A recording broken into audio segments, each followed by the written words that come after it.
That was an Hello, intro. hello, my lovely audience and my trailblazer. Welcome to Blazer Brews, where we blend Salesforce, coffee, and trailblazer spirit into meaningful conversation. I'm your host Ankita Dhamgia, and today's episode is one we'll be really looking forward to. Quick check, did you catch up our last episode with Philip Poynton? It was such a true trailblazer style conversation, full of insight, interaction, and community energy. As a Salesforce professional, have you ever thought, what if I build something of my own? Going solo, becoming a Salesforce solopreneur? Well, today we are diving exactly into that. The real journey behind going solo in Salesforce ecosystem and to guide us through it. We have someone who truly lived this path. Please welcome Vuk Stajić. Hey Vuk, welcome to Blazer Brews. So great to Woo! have you Thank you, here. Ankita. Nice to be here. Very happy to be Nice to here. meet you. Let's start with your story. Every great brews has a unique origin. So tell us, how did your journey in Salesforce ecosystem begin? Like many of us, I'm an accidental admin. So around, Yeah. I'm losing count. I think around 12 years ago, I was walking into my first day at a new mechanical engineering job. And my mechanical engineering manager said, Vuk, I am so sorry. I don't have space to sit you with the engineers. So for now, you need to sit with the sales team. And you know me enough to know that that was an awesome piece of news for me because I wanted to be around the people who were alive and had energy and were talkative and weren't a little bit too nerdy. So effectively, just by sitting close to the sales team, I realized, oh, they're using something called Salesforce, right? But they weren't just using it, they were doing some silly things with it and they were having some struggles with it. Being the young engineer go-getter that I was, I put my hand up and I said, can I help you guys with this? Can I tackle some challenges in the system? Slowly but surely, I built their trust. They realized they've got a young guy who cares about this system. Eventually, my role transitioned from mechanical design engineer to sales engineer. I was given, six-figure budgets to bring in external consultants to help us implement CPQ, Service Cloud, Marketing Cloud, Pardot at the time, integrate with our ERP, bring in and merge in another company that we had purchased. And as those projects kind of started to wind down, I realized, man, I love Salesforce, but I'm not going to have a lot more work to do here. So again, I put my hand up and I sold myself to the company that I brought in as external experts, and I joined them as a full-time solutions engineer. So that was I know that wasn't a minute, that was a few years, but that was kind of the beginning of my Salesforce journey. And it was amazing journey from an engineer, then you wanted to dive into the sales, I don't know. But at that note, I realized that at what point have you realized that I want to go solo? Was there any So, specific moment or like how you discovered it? so first and foremost, I'm an entrepreneur by birth, right? So this business, Maverick, is not my first business. So there was always thoughts in my brain about, hey, this is an interesting industry, and I trust I can build a business within this industry. But when I started selling for that medium-sized platinum implementation partner, maybe I think now it's called Summit. Since then they've been acquired by Deloitte.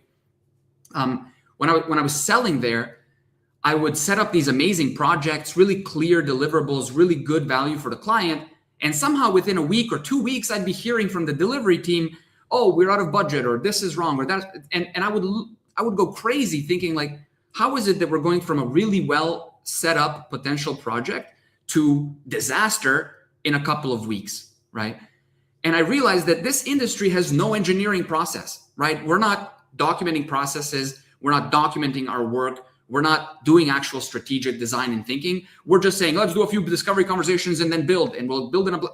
And that drove me crazy. So for about a year before I quit that job and started full-time with Maverick, I was building confidence that I could work solo because there was so much being left on the table in terms of value for clients that I was 100% confident that I could enter the marketplace, provide a better service, provide a better approach to getting solutions done. And those were the hypotheses that kind of stimulated that entrepreneurial spirit in me to take the risk and start working solo. So I hope that answers your question. It wasn't one moment, but that was kind of the mindset as to why I started to believe in myself that I could bring value solo.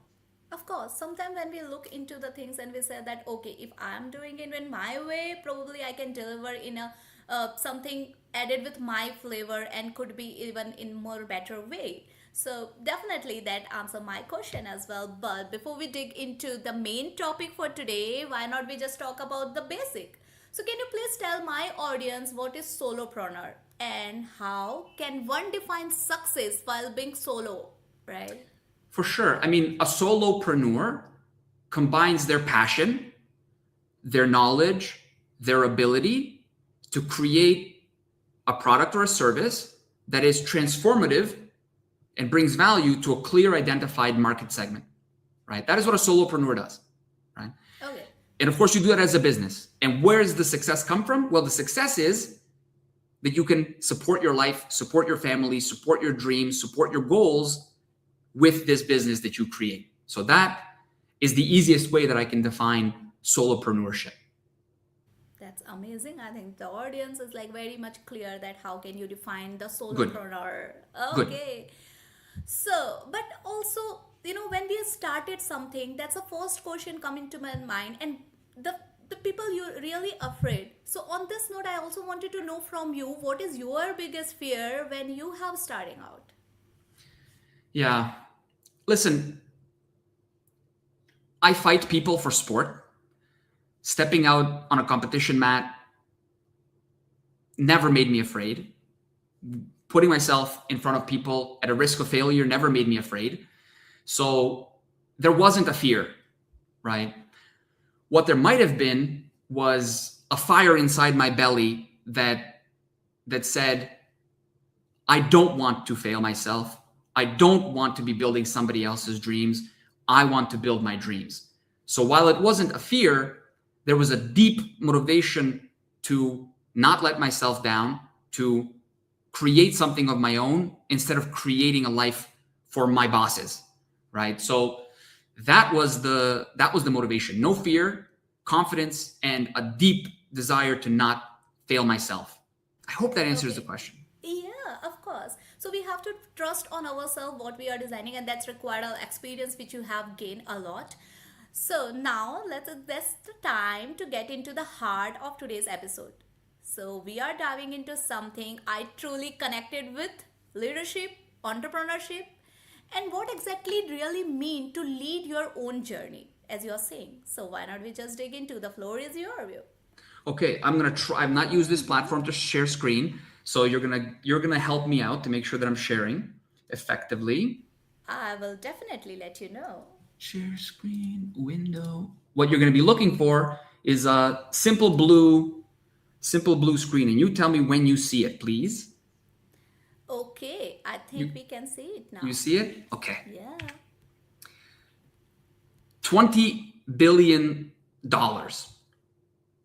That is the annual service revenue generated in the Salesforce ecosystem. What part of that do you want? If you deliver a service today in our ecosystem, you're a part of this statistic. And you're here today to understand how you can get a bigger slice of that pie, that delicious, juicy pie. To learn how you can take control of your career and get a grip on your future. And you will hear me use tactile language like this quite a lot, grip. And that's because I'm a judo black belt and a lifelong martial artist. In judo, we use grip to control our opponent, to set direction, to create momentum, and open an opportunity for a moment of victory, to throw that opponent, right? And that same principle applies both in your career and in business. Your grip is leverage.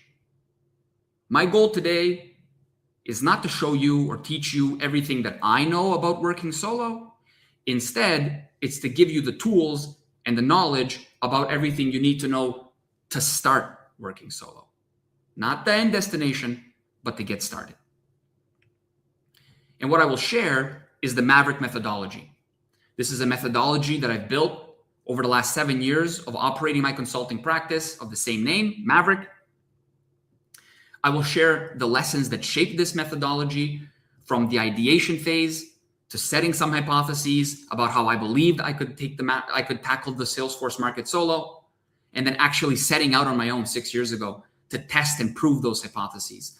Lessons born from the real field of battle, from both my victories as a solopreneur and my losses. All of that experience is what's crafted the blueprint, which I'm going to share with you today. But before we jump in, I need you to ask yourself, why do I want to work solo? Sit in that thought. Why do I want to work solo? Over the last 3 years, as I have built a private community of Salesforce solopreneurs, I've had the pleasure of meeting hundreds of active and hopeful independent experts in our ecosystem. And what I've learned is that there are very many reasons as to why people pursue working solo. Many have realized that the skills they have are incredibly valuable, but they've also understood that their bosses are profiting more from that skill and more from that talent than they do themselves. People want to make more money.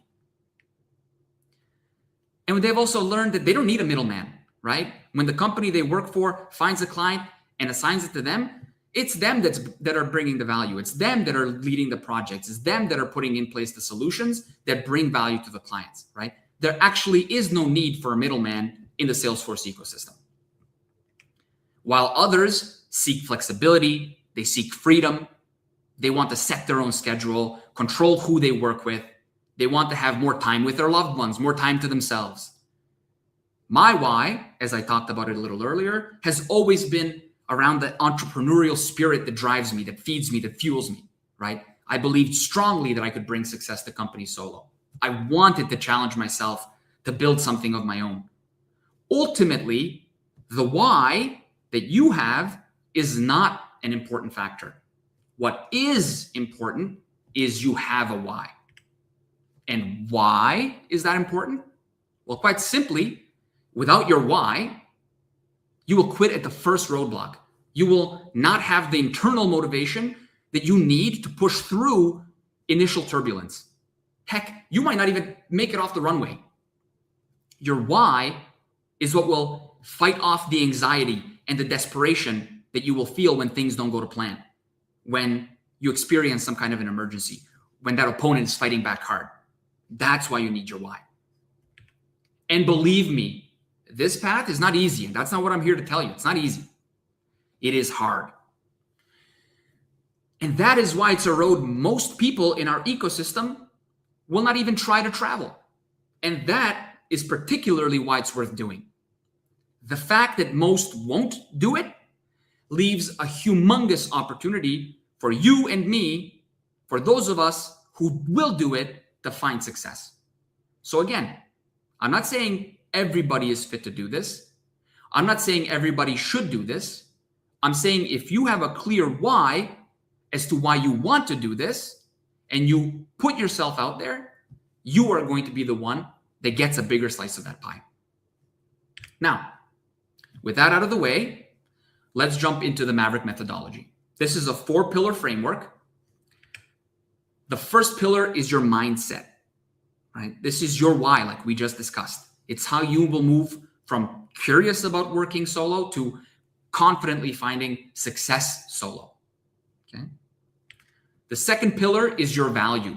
This is how you blend your passion, your experience, your knowledge into something where you can create valuable transformation for your ideal client. In other words, this is your niche. Third. The third pillar is your relationships. You will never succeed solo if you are a pushy, pitch-slapping, seller type of person. But you will succeed if you lead with value, if you help others, if you build real relationships. You know the old saying, your network is your net worth. That remains true. That is 100% true when you're working solo. And the last pillar is your keystone. You need to build a brand of trust, right? Your legacy as a solo expert is going to be built from the success that you bring your clients. So that's it. At a bird's eye view, that's the Maverick methodology. Now, We're going to look at some resources that are going to help you master each of the pillars of this framework. At the end of the slides, I will give you a link to grab a free book that I've written that's going to cover all of the things I'm about to cover in much more detail, that's going to have links to the resources that I will mention. So over the next few slides, I'm going to highlight those elements of each pillar, but I want you to know that you have a lot more resources available to you through the form of that book, and of course, through lots of content that I create on LinkedIn or TikTok, wherever you want to find me, right? But of course, those of you who are here live, and if you're watching it later as a recording, if you have any questions, please leave them in the comment section. And whether I'll answer them today on the call, which I'll be happy to do, or if I'll chase you down and answer them sometime in the future, I'll be more than happy to do that. Okay, let's go. Pillar 1, your mindset, right? It all starts with a mindset shift. The first thing that you need to understand is the 9 traits that you need to succeed solo. In the book, you will find a questionnaire that you can take to see how you score and where you need to improve. You can also find it. I wrote an article for Salesforce Ben. If you put my name and you type Salesforce Ben, I'm sure you will find that 9 traits of the 9 traits of successful independent experts, something like that, right? This is incredibly important for you to take and see how you score. Then you can see what areas you need to improve and then work on those areas if you're not happy with your score. And then maybe 6 months from now, you'll take it again and you'll see that your score has improved. What I recommend is you don't start working solo until you score 65, 70%. And for those of you who are not as self-confident and don't have that, gusto like I do, maybe wait until you're 75, 80% on that score, okay? The second thing that's key that you need to understand is, as a solopreneur, you are not a freelancer. A freelancer works through middlemen and sells their time. They're contractors. Solopreneurs don't sell by the hour. They sell transformations. Okay? Now, I personally believe that there's only a few things you need to actually start working solo. I want you to know it's very easy to start. Not the experience you're building, the knowledge that you have, that part is not easy. But once you are ready to start, there's not a lot of roadblocks, okay? You need a legal business, you need a web domain, a bank account, Google Workspace, right? Those are the things that you need. And in fact, there are many things that people think they need that they definitely do not need to get started, right? While you need a domain so you can have an email that's nicely branded, you don't need a website. I did not have a website for the first 3 years of running my business. You don't need some fancy branding. I made the first logo that I used for the first 4 years of my business using PowerPoint, right? You don't need some fancy tools. Everything that I do is mainly done with Google Workspace. And you definitely don't need to borrow money to start your business, right? This is not a business you need to go and convince some investor to give you money to start. This is you and your effort and your time that are going to make this business a success, okay? So that's it. That's the first pillar. Pillar 2, your value. Again, the book that you'll have access to at the end of this will go deeper into each of these elements. But the first thing that you need to understand about your value is who your ideal clients are. Who is it you love to working with? Who you love working with? What industries you love to work in, right? What size of companies you want to work with? Where in the world are the companies that you want to be collaborating with based on your time zone, based on the revenue goals that you have, right? That's step 1. Understand who your ideal clients are, who you can best help. Then you need to empathize with those people, right? You need to have a clear journey designed that takes them from some struggling point A that would make them put their hand up and say, we need help, all the way to a successful point B where you've brought value to them, where you've transformed them for the better, right?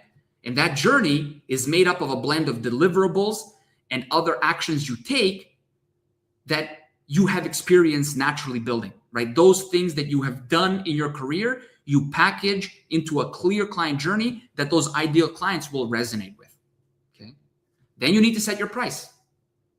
As solopreneurs, I never suggest hourly rates.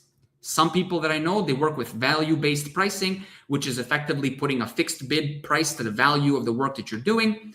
I prefer an intermediary step, which is selling by the week when we're doing a full implementation and selling by the month when we're in managed services or support, okay? And lastly, before you start working solo, before you quit your full-time job, before you jump in head first, you need to have clarity on your runway. And this is simply you understanding the costs of your life, you understanding the costs of operating this business, and having the savings in place to give yourself 4, 5, 6, whatever amount of months you feel confident in being able to prove that you can find success solo, and confidently step aside from a full-time job where you don't have income coming in every single day.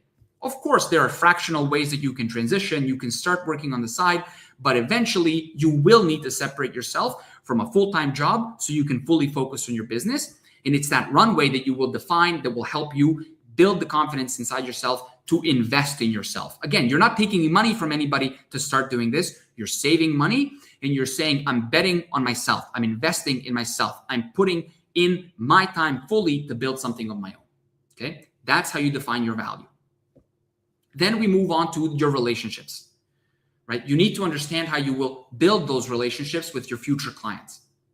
The practical side of that is how you will actually contract with those clients. I always coach people, first sign an MSA, a master service agreement, right? The terms and conditions with the client. No money obligation tied to it, just defining the legal obligations you have to each other if you do move forward with work.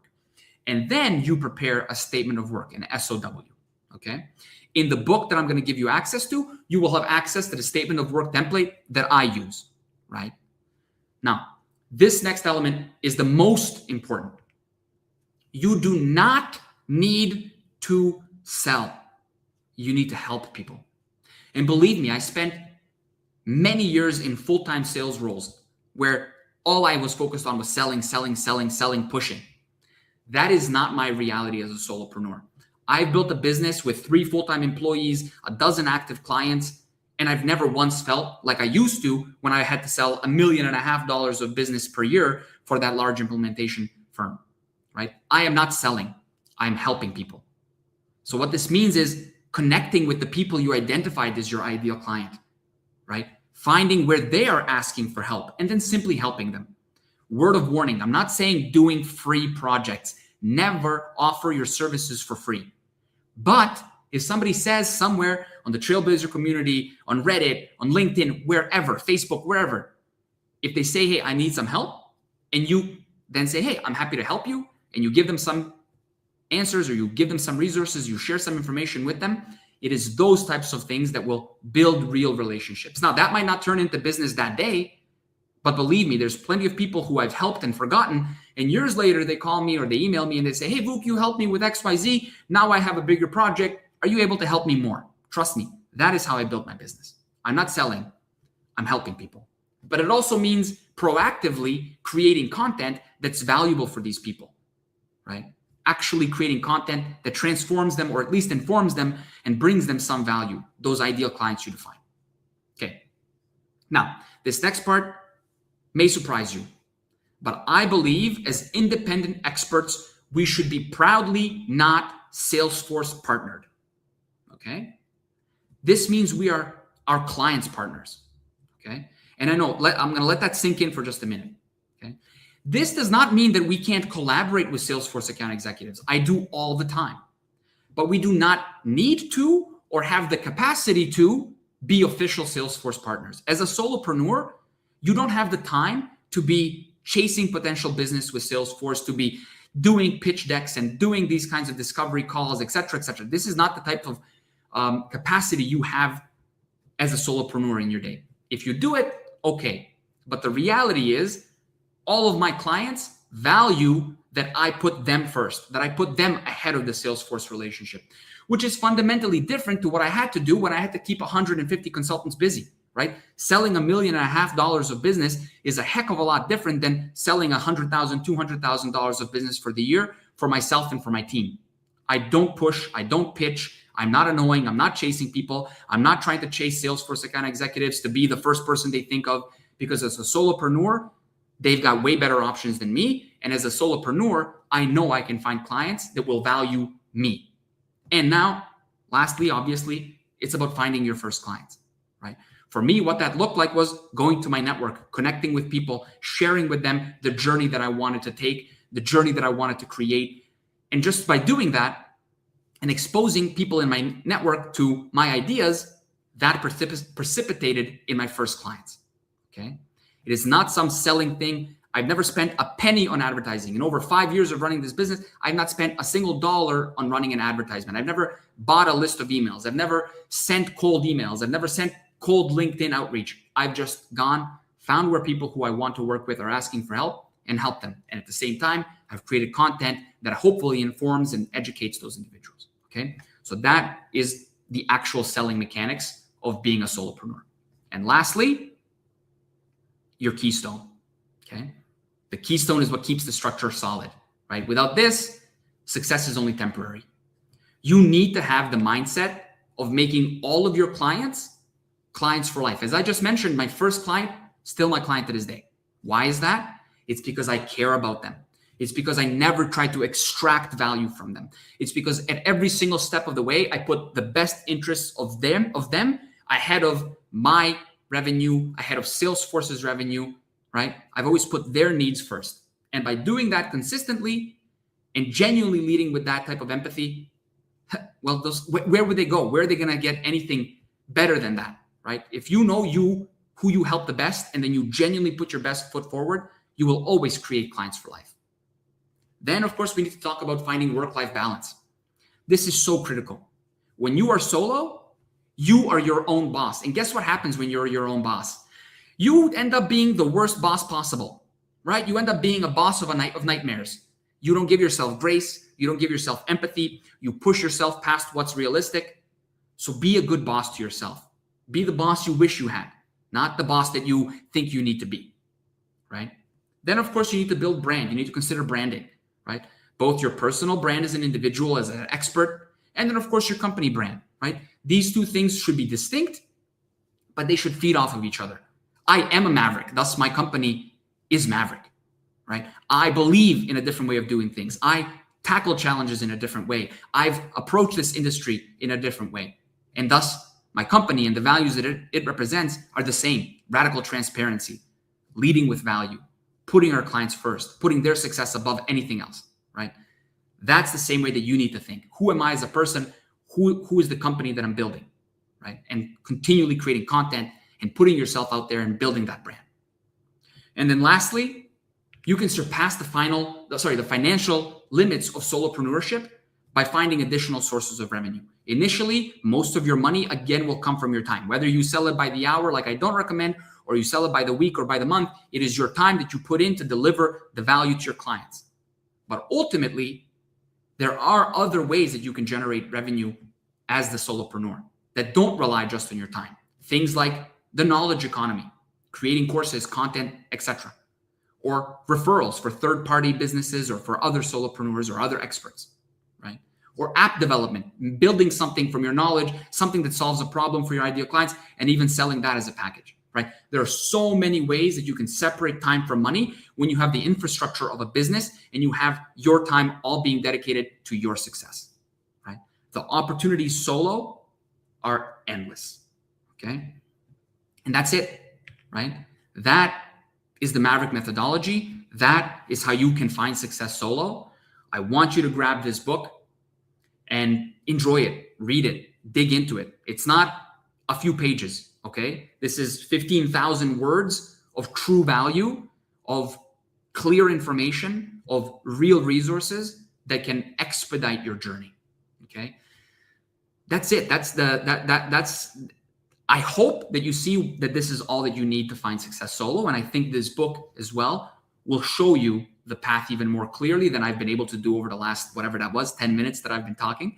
But that's it. That's the most important things that I wanted to share. Now, I'm happy to keep the screen open for a little bit longer, but I've got nothing more that I want to say in the presentation side of this Wow.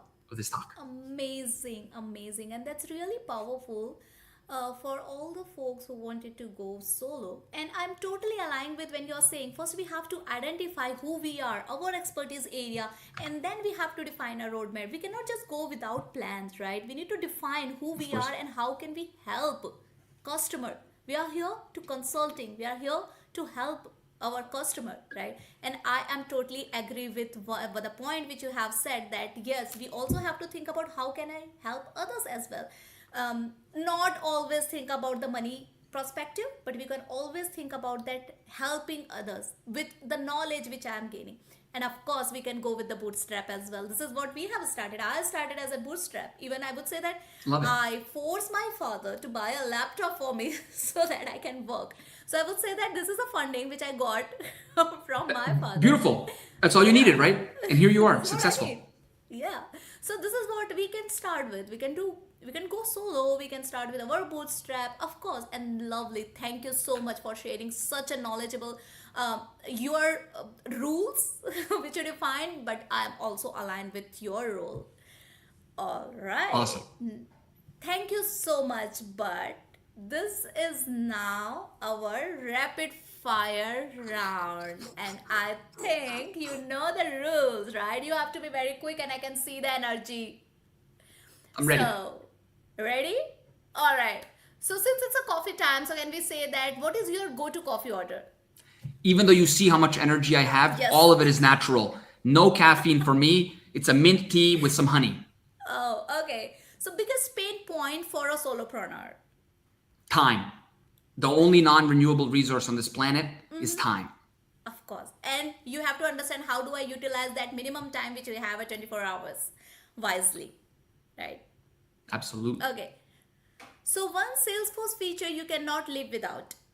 Flows. Flows are the and all Your of the friend. types of flows, right? They're the bread and butter that makes Salesforce capable of solving almost any business challenge without complexity. Yes, they have their flaws, but flows are the one feature that I can't live without. Yes. Most common thing you heard from the people when you have started you started out solo. Whether it was from my parents or from my friends, it was always projection of their fear onto me, a fear that I did not have, and a confidence that they did not have in me that I did have. Yes, and we can do it. Of course. One word to describe solopreneur life. Freedom. Yes, and a confidence. Such a powerful pack episode this is. So we unlocked today a lot many things. So we have Okay. learned how we can believe in ourselves, but we cannot just go blindly. Just create your roadmap, stick with your plan, reevaluate your plan, think about it, what you are good in that based on your time zone, and multiple other things.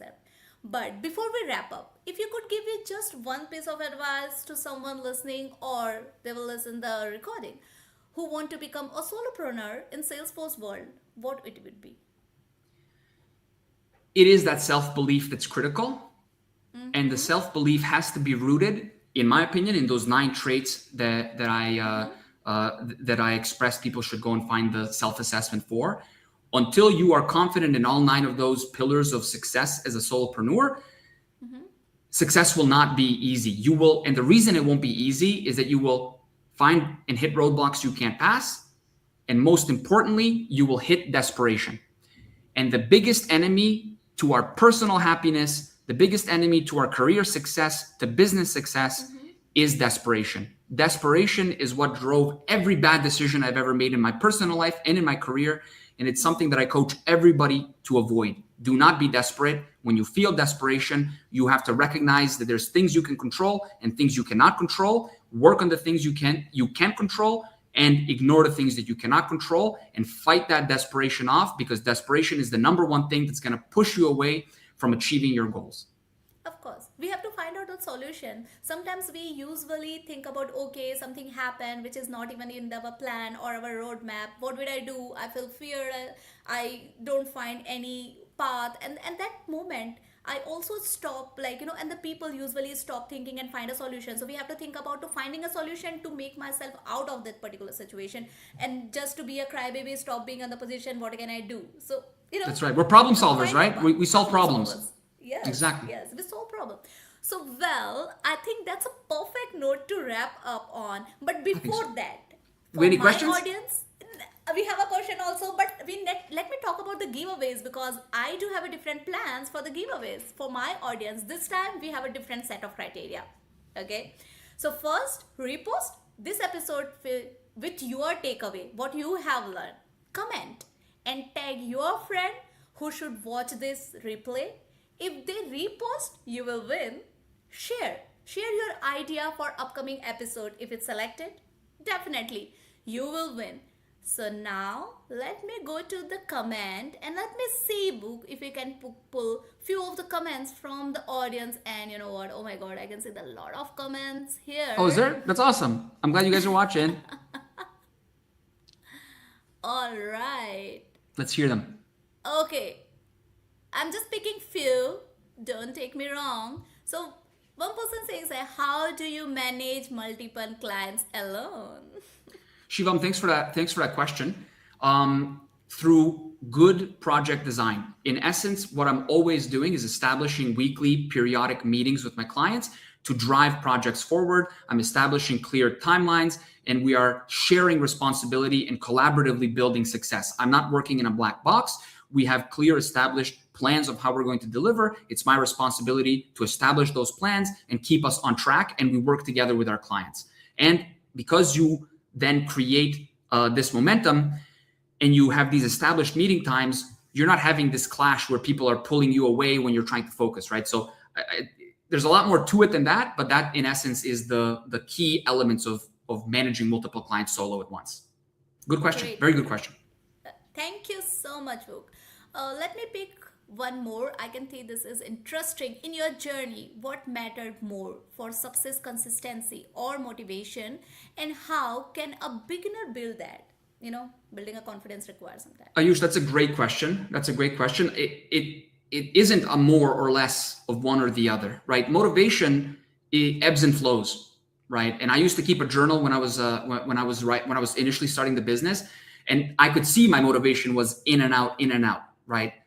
But the consistency to go and keep helping people, to keep connecting with people, is what creates long-term success. Without consistency, I don't care how motivated you are. If you don't put in the effort, if you don't put in the time continuously, you will not find success. So I guess I've just convinced myself that consistency is more important than motivation. Good question. Of course, I can say one more. Oh, okay. Just give me one more. No problem. here. Take your time. Uh, uh, uh. I like that they Okay. pop up. I like that we can see them. Oh, that's a good Should question. I focus more on skill or certification?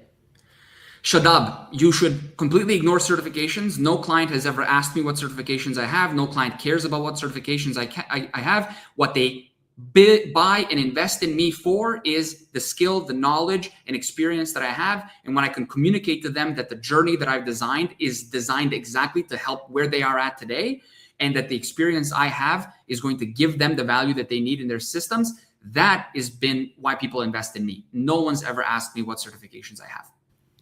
Yeah, but if you want and if you think that you are perfect in one skill, there's no harm that you're going and getting a certificate. Of course. But it's always important to also, again, you have to understand yourself first. You are good in admin, you are good in developer, and of course after that are you good in as an architect. So you have to define yourself and accordingly choose the certification wisely. Exactly. If you're certifying yourself just to have the certification and you don't have the prerequisite skills and knowledge and experience, it's not going to mean anything. Yeah. Okay, what skill, technique, or technical or non-technical do you think are absolutely essential to success as a solo builder? Again, choose yourself, decide yourself first. But Vuk, it's up to you. Jyoti, thanks for the question. It's those. It's what I talked about, right? The 9 skills and traits of a solopreneur, right? If you want, I can quickly read them for you. I should have had this open, right? Yeah, it's not. I should have this Your open. screen is not sharing. No. Don't stress about that, right? So first and foremost, you need to have Salesforce knowledge and work experience. At a minimum, to me, 3 to 4 years of knowledge and experience in Salesforce, right? You need to have a strong network and you need to be able to build your network. You need to have some industry-specific experience so you can take that to those people, not just Salesforce skills, but some industries that you actually understand. You need to have the ability to manage projects and work alone. You need to have a bit of business acumen and process-oriented thinking knowledge. You need to have the ability and knowledge in managing clients and communicating with clients. You need to have a willingness to invest in yourself, right? These are your passions, right? You need to have some entrepreneurial ability, and some ability to quote unquote sell, which is just to be confident to ask a client for business. And lastly, you need to love the idea of working for yourself. Like this needs to be what you want to do, right? So very quickly speaking, those are the skills and traits, those 9 skills and traits that I was talking about. Absolutely. Good question. Absolutely. Thank you. One more good question for you. Maybe this one is the last one. So in today's competitive market, what differentiates a successful Salesforce solopreneur from others who have similar technical skill? Namrata, that's a great question. I would say some of those things that we just talked about a little bit earlier, right? Is the consistency, it's the motivation. Those 2 elements definitely separate somebody successful. Now, where solopreneurs fail is they get trapped in the freelancer comfort trap. So what they do is they find one company that signs them for a 6-month contract full time, and then that contract ends. It doesn't get renewed. Now they're in this famine cycle, right? They get into this feast and famine cycle, and they fall apart and they go back to full-time work because it feels unstable.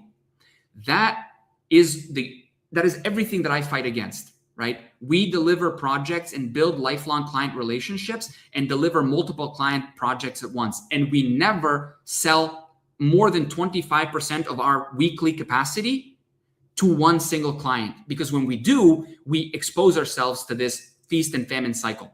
That is the number one thing that I've seen push people back to full-time work when they set out solo, is the feast and famine cycle. And it's because they did not design a clear client transformative journey.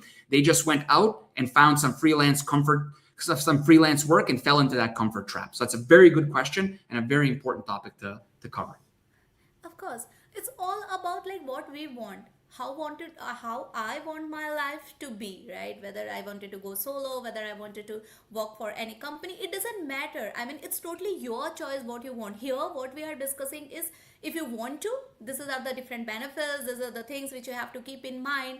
It's not like that if you're working for someone, it's wrong, or you are doing solo, it's right. No. Define and decide what you want in your career, and based on that build your capabilities accordingly. One thing which is like, one more comment or questions is catch my eye, because it's related to the mistake which you did looking back. I love it. What is one mistake you made early on that you would advise us to avoid? This is something we definitely want to hear, that, right? Yeah. Can I give you 2? Is it okay if I give you 2? More than that. So the first mistake that I made was I had a client verbally agree to work with me before I quit my job, and then I quit my job. And guess what happened? They ghosted me. They disappeared. They never became a client, right? So unless you have something signed, don't quit your full-time job, okay? Ultimately, even though that's a huge roadblock that many people would have mentally capitulated and given up, I didn't. You see me here 5+ years later. I'm still here, right? The second mistake that I made early on is I took on a client that did not want to work with my ideal client journey, where I was not the lead of the project, where I was responding to people who were not Salesforce experts in the technical side, and I did not have a direct client relationship. That lesson taught me to never work like that again, right? So those are 2 important things. Don't just take a verbal yes as a real yes. Until the money's in the door, until you've got a deposit paid, it's not a project. And the second thing is never sacrifice the ideal client journey you've defined, because that is how you bring value to your clients. Great question. Of course. Thank you so much. And I can see a lot of comment here. And then if you get a time, you can go through all these comments. But considering... Will they stay? They'll stay on LinkedIn or whatever, on YouTube or whatever? They will. Don't worry about that. Thank you all for your questions. Find me on LinkedIn. Yeah, like my name. If you type my name in, you're going to find me, and feel free to ask. Of course, Vuk. Thank you so much for joining us and sharing your journey. It's truly inspired, and it's definitely a lot I have learned as well. And everyone who is listening, if this episode got your thinking, make sure you share it with your Salesforce Ohana. Keep learning and keep building, of course, and keep brewing. Because refreshing stories, changing life. This is my hashtag. And on this note, see you all in next episode. Thanks for having me, Ankita. Thank you so much. Bye-bye.